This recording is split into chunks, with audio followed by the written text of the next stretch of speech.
Hello everyone, let's try to solve this question together. So here an echocardiogram is displayed. This is obtained from a newborn infant. The postductal saturation is 84. The blood pressure is 38/26 with the mean of 18. The infant would benefit from. So let me first play the echo. As you guys can see in echo, you guys can appreciate that the right ventricle looks dilated with the shift in the septum. Let me play it again so that you can keep on. And the left ventricle is really dysfunctional.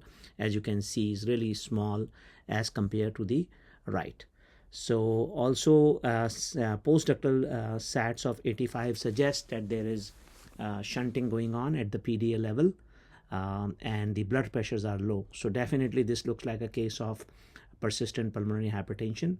But there is hypotension in the systemic circulation because of the left ventricular dysfunction. So anyway, this is the description.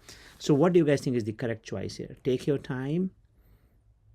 Okay, the correct choice here is using low dose epinephrine, and we'll explain in the further slide why this is the right choice. So let's go with epinephrine. This is very important to understand how epinephrine works. So of course, as you know, that the epinephrine acts on 3 receptors, alpha, beta 1 and beta 2. The beta 2 has vasodilatory effect. So what happened with the low dose, that when you select low dose, what happens that with low dose there is vascular dilatation, which helps in pulmonary, which promotes pulmonary blood flow. So that's very important in PPHN, and you're already getting a beta 1 agonist effect that is increasing the strength of the heart and rate of the heart, both inotropic and chronotropic effect. So by using the low dose, you are getting the heart to contract better, and also you're getting vasodilatory effect, which promotes the blood flow. So this is the best choice in PPHN. That's what we need. We want the systemic blood pressure to go up, and we want pulmonary blood flow to improve.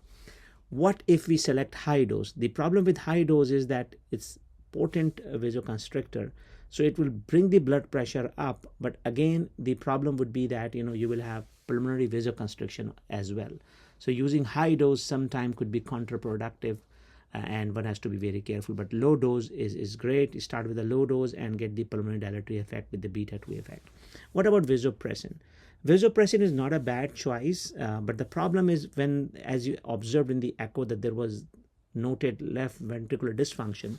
So because if you create the vasoconstriction at the systemic level, what will happen that the afterload will increase, and increasing afterload is not going to help a heart which is not really functioning right. So that's why vasopressin should be used judiciously.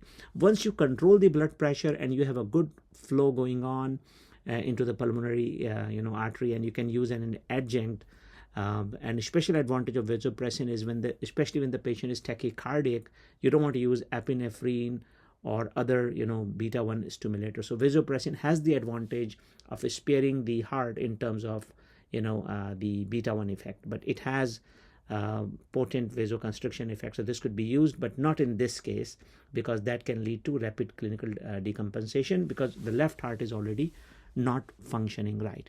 So that's why it's very important to get an echo in PPHN. It's not only to decide about congenital heart disease, which was the earlier notion that get the echo before putting the baby on nitric oxide, but now you guys can understand why functional echo is so important in managing these babies, because choice of medication depends upon the pathology which you see on the echo. It's very, very important.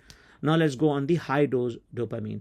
Again, the low dose dopamine had helped with the renal function, renal vasodilatation, but at the high dose, it increases the afterload as just does the vasopressin, and also it increases the pulmonary vascular resistance, which is not good in PPHN.